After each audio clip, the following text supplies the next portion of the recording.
Gugus Tugas Percepatan Penanganan COVID Provinsi DKI Jakarta baru saja menyelesaikan review akhir masa PSBB transisi fase pertama yang akan berakhir pada tanggal 2 Juli.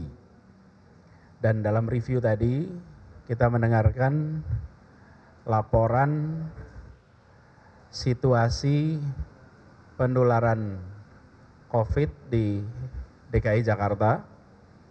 Hadir bersama tadi dari unsur Pemprov, kemudian Kodam Jaya, Polda Metro Jaya, hadir juga Pak Pangkops AU, Komando Armada 1, dan Lantamal, dan Kejaksaan Tinggi, Pengadilan Tinggi, semua unsur dalam gugus hadir.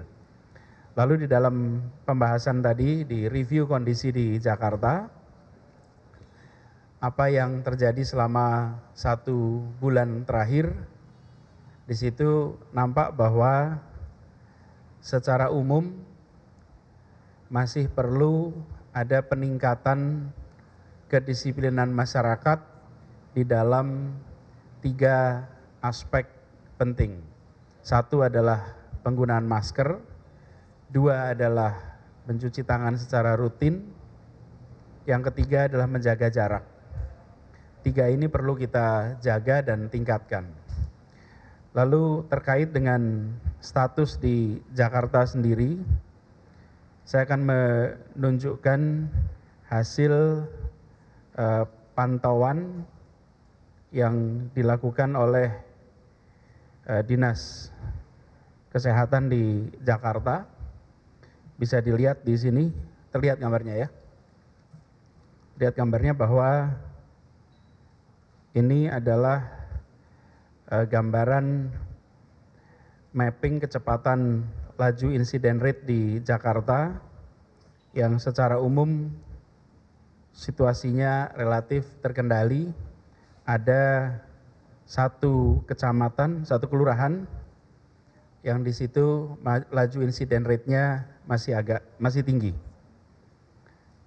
Kemudian kita juga di Jakarta ini alhamdulillah kalau kita melihat kegiatan testing kita, jumlah orang testing di Jakarta kira-kira 7,6%, kemudian jumlah tes PCR kita 14.258 per 1 juta penduduk. Jadi dari sini nampak bahwa kita sudah di atas yang diharuskan oleh WHO. WHO mengharuskan bahwa sebuah wilayah harus melakukan 1.000 tes per 1 juta penduduk. Jakarta dengan 11 juta penduduk, maka harus melakukan 11.000 tes per minggu. Dan di DKI ini kita berhasil melakukan paling nggak minggu terakhir ini 14.000 testing per 1 juta penduduk. Kemudian angka terakhir terkait dengan perkembangan di Jakarta, ini per 30 Juni per kemarin, ini indikator pelonggaran. Bila total skor di atas 70, maka boleh dilakukan pelonggaran. Dan dari indikator pantau pandemi yang disusun oleh tim Fakultas Kesehatan Masyarakat Universitas Indonesia, gambarnya bisa Anda lihat di situ. Ada 3 unsur. Unsur pertama adalah epidemiologi, yang kedua kesehatan masyarakat, yang ketiga adalah fasilitas kesehatan. Di sini terlihat bahwa unsur epidemiologi di Jakarta skornya 75, unsur kesehatan publik skornya 54, dan fasilitas kesehatan skornya 83, sehingga total skor di DKI 71. Bila dibandingkan dengan kondisi bulan lalu, angka fasilitas kesehatan kita berubah, bulan lalu 100, sekarang angkanya 83, bukan karena ada problem di dalam fasilitas kesehatan, tapi karena ada tenaga medis yang terpapar sehingga fasilitas kesehatannya harus ditutup. Karena ditutup maka tidak berfungsi 100%. Tapi begitu nanti bisa dibuka lagi, insya Allah kita akan kembali ke skor 100.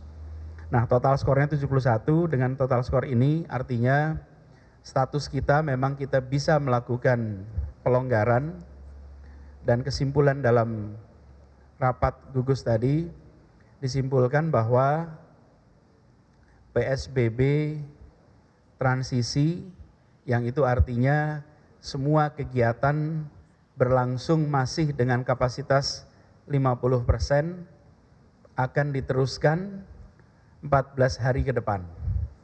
Jadi PSBB di Jakarta diperpanjang selama 14 hari ke depan, dan kita akan evaluasi lagi sesudah kita mendapatkan perkembangan terbaru. Nah, untuk kita bisa lebih banyak berkegiatan, maka kedisiplinan dalam penggunaan masker, kedisiplinan dalam mencuci tangan, dan kedisiplinan dalam menjaga jarak itu menjadi kunci.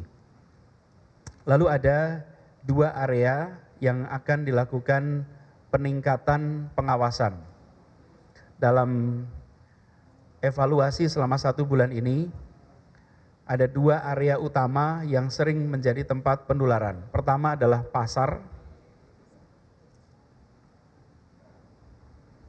Tadi 19 pasar yang ditutup ya? Saya ingat ya? Jumlah pasar ditutup. Enggak, yang ditutup 19 ya.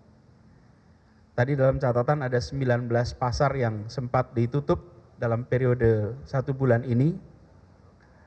Ke depan unsur TNI, polisi, ASN akan diterjunkan untuk mengawasi secara ketat pasar-pasar di DKI Jakarta. Pasar yang dikelola oleh Pemprov DKI melalui PD Pasar Jaya jumlahnya 153 pasar, dan ada sekitar 150 pasar yang sifatnya berbasis komunitas yang bukan dikelola oleh institusi Pasar Jaya tapi beroperasi di kawasan masyarakat. Jadi total kira-kira ada 300-an pasar. Ke-300-an pasar ini semua akan dilakukan pengawasan ketat. Jam operasinya akan dikembalikan normal, ganjil genap di dalam pasar akan ditiadakan, tetapi jumlah orang masuk pasar akan dikendalikan. Jadi jumlah yang masuk di pasar tidak boleh melebihi 50% dari kapasitas di pasar. Dan ini dikendalikan dengan petugas-petugas akan ditempatkan di pintu-pintu masuk pasar untuk mengendalikan jumlah orang yang ada di dalam pasar dalam satu waktu. Jadi dengan cara seperti ini jam operasinya dikembalikan panjang supaya untuk menyebar jumlah kedatangan orang, tapi dikendalikan di pintu masuk. Yang pertama pasar, yang kedua adalah transportasi umum KRL. Secara umum nanti dari jajaran baik TNI, polisi maupun Pemprov akan bekerja bersama dengan KCI untuk bisa memantau pengaturan penumpang di KRL. Jadi 2 ini yang nanti dalam 14 hari ke depan akan menjadi fokus pengendalian. Tempat-tempat lain relatif terkendali, baik pengelolanya maupun pengunjungnya, maupun pekerjanya, perkantoran, pertokoan, kemudian juga kendaraan umum seperti MRT relatif terkendali. Tetapi pasar dan KRL ini yang masih menjadi PR untuk dituntaskan. Jadi pada kesimpulan dalam pertemuan tadi, secara umum kita perpanjang 14 hari, lalu akan ada pengendalian di 2 wilayah itu. Demikian Bapak Ibu sekalian penjelasan dari kami. Bila ada pertanyaan silakan. Silakan.